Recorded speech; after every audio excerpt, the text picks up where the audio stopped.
সহজ ভাষায় স্বাস্থ্য টিপসের জন্য এখনই সাবস্ক্রাইব করুন ডক্টর ম্যাডাম।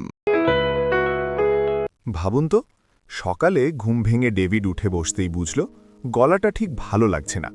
ঢোক গিলতে গেলে কেমন চুল করছে, কথা বলতে গেলে গলা ভারী শোনাচ্ছে। ডেভিড ভাবল, আচ্ছা, এটা কি শুধু ঠান্ডা না আরও বাড়বে? এই অভিজ্ঞতাটা শুধু ডেভিডের নয়। ডেভিড, মারিয়া, রাহুল বা রাজ, আমাদের প্রায় সবার জীবনেই কখনো না কখনো গলা ব্যথা হয়েছে। গলা ব্যথা খুবই সাধারণ একটা সমস্যা। ভাগ্য ভালো, বেশিরভাগ সময়ই এটা নিজে থেকেই সেরে যায়। কিন্তু যতক্ষণ থাকে ততক্ষণ খাওয়া, কথা বলা, কাজ করা সবকিছুই একটু কঠিন হয়ে যায়। আজ আমরা গলা ব্যথা নিয়ে খুব সহজ, বন্ধুর মতো করে কথা বলবো। এই ভিডিওতে আমরা আলোচনা করব গলা ব্যথা বা সোর থ্রোট কী, গলা ব্যথার সাধারণ লক্ষণগুলো কী, গলা ব্যথা হলে বাড়িতে কি করলে আরাম পাওয়া যায়, গলা ব্যথা হওয়ার কারণগুলো কী, গলা ব্যথায় কি পরীক্ষা বা অ্যান্টিবায়োটিক দরকার, আর কখন গলা ব্যথা গুরুতর হতে পারে একদম পরিষ্কারভাবে। এই স্ক্রিপ্টটি লিখেছেন ও পর্যালোচনা করেছেন doctor Shreyasi Chatterjee, MRCP UK, medicine বিশেষজ্ঞ, ডায়াবেটিস ও হরমোন বিশেষজ্ঞ। তথ্য সংগ্রহ করা হয়েছে মেয়ো ক্লিনিক, ক্লিভল্যান্ড ক্লিনিক আর এনএইচএস ইউকে থেকে। শুরু করার আগে ছোট্ট একটা কথা, শরীর সম্পর্কে সহজ, বিশ্বাসযোগ্য ভিডিও পেতে এই চ্যানেলটি সাবস্ক্রাইব করতে ভুলবেন না। চলুন শুরু করি। গলা ব্যথা কী? গলা ব্যথা মানে হলো গলার ভেতরে ব্যথা, জ্বালা বা খুসখুসে অনুভূতি। বিশেষ করে ঢোক গিললে এটা বেশি বোঝা যায়। ধরুন মারিয়া পানি খেতে গেল আর মনে হলো গলায় কাঁটা আটকে আছে। এই অনুভূতিটাই গলা ব্যথা। বেশিরভাগ সময় এর কারণ ভাইরাস, যেমন সর্দি বা ফ্লু।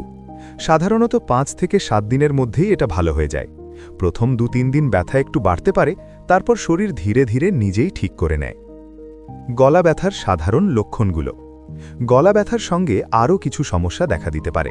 রাহুলের গলা বসে গেছে, কথা বলতে কষ্ট হচ্ছে। আয়ুমির হালকা কাশি আর জ্বর। ডেভিডের মাথা ভার লাগছে, শরীর ক্লান্ত। অনেকের ঘাড়ের পাশে গাঁঠ ফুলে যায়। এটা আসলে ভালো লক্ষণ, শরীর সংক্রমণের সঙ্গে লড়ছে।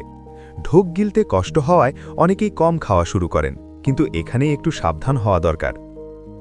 গলা ব্যথায় বাড়িতে কি করলে আরাম পাওয়া যায়? এখানে একটা ভালো খবর আছে। সব গলা ব্যথার জন্য ডাক্তার বা ওষুধ লাগে না। অনেক সময় শরীর নিজেই সব ঠিক করে ফেলে। তবুও কিছু সহজ কাজ করলে আরাম পাওয়া যায়। রাহুল গলা ব্যথায় পানি খেতে চাইছিল না, কিন্তু পানি না খেলে সমস্যা আরও বাড়ে। অল্প অল্প করে হলেও জল পান করা খুব জরুরি। গরম চা বা স্যুপে কারো আরাম লাগে, আবার কারো ঠান্ডা জল বা আইস ললিতে ভালো লাগে। যেটাতে আপনার ভালো লাগে সেটাই ঠিক। প্যারাসিটামল বা আইবুপ্রোফেন ব্যথা আর জ্বর কমাতে সাহায্য করে। প্যাকেটে লেখা নিয়ম মেনে খান, বেশি কখনোই নয়। লজেন্স, ক্যান্ডি বা বরফ চুষলেও গলা কিছুক্ষণের জন্য আরাম পায়। গলাকে বিশ্রাম দিন। জোরে কথা বলা, ধোঁয়া, ধুলোবালি এগুলো এড়িয়ে চলুন।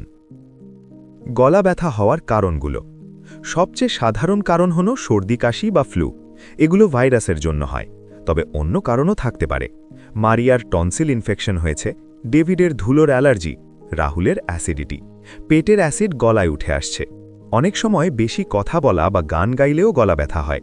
খুব কম ক্ষেত্রে দীর্ঘদিনের গলা ব্যথা গুরুতর সমস্যার লক্ষণ হতে পারে, বিশেষ করে অল্প বয়স্ক ধূমপায়ীদের ক্ষেত্রে।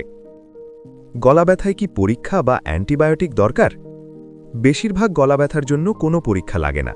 অ্যান্টিবায়োটিকও সাধারণত দরকার হয় না, কারণ অ্যান্টিবায়োটিক ভাইরাসে কাজ করে না, আর বেশিরভাগ গলা ব্যথাই ভাইরাসের কারণে হয়। যদি 1 সপ্তাহ বেশি ভালো না হয়, বারবার গলা ব্যথা হয় বা খুব বেশি কষ্ট হয়, তখন ডাক্তার কিছু পরীক্ষা করতে বলতে পারেন। কখন গলা ব্যথা গুরুতর হতে পারে? এখানে একটু মনোযোগ দিন।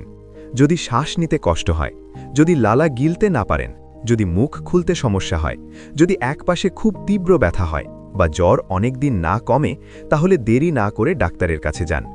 যারা কেমোথেরাপি বা ইমিউন সিস্টেম কমিয়ে দেয় এমন ওষুধ খান, তাদের ক্ষেত্রে গলা ব্যথা মানেই দ্রুত চেক করানো দরকার।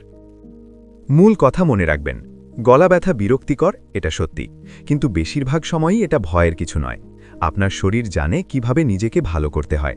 বিশ্রাম নিন, জল খান, সহজ ওষুধ নিন, আর যদি কিছু অস্বাভাবিক লাগে, সাহায্য নিতে দেরি করবেন না। এই স্ক্রিপ্টটি লিখেছেন ও পর্যালোচনা করেছেন doctor Shreyasi Chatterjee, MRCP UK, medicine বিশেষজ্ঞ, ডায়াবেটিস ও হরমোন বিশেষজ্ঞ। তথ্য সংগ্রহ করা হয়েছে মেয়ো ক্লিনিক, ক্লিভল্যান্ড ক্লিনিক আর এনএইচএস ইউকে থেকে। ভিডিওটি উপকারে এলে সাবস্ক্রাইব ও শেয়ার করুন, কারণ সচেতনতা থেকেই শুরু হয় সুস্থতা।